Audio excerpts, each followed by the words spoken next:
In this video, I'm going to show you how to change Shopify store language. So make sure you are logged into the Shopify dashboard, then go to the bottom left and select on settings. Once you're over here, go to the search bar and let's go ahead and look up language right over here. So type that in. You're going to get multiple options, but just select on languages right over here. Go ahead and press on that.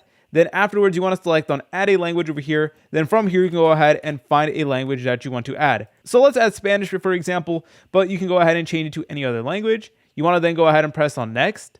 You then want to go ahead and select on which store you want to actually apply the language changes to. And now all you want to do is you want to wait a little bit. Then it's going to add your language option right over here. And you just want to go ahead and select on translate once you're done with that. And that is going to translate your store into the other language. And you guys could actually do this in detail as well. So you can go ahead and go through each section of your site and translate it from there just to make sure that everything is good quality and ready to go. But you guys also have this option that says auto translate as well.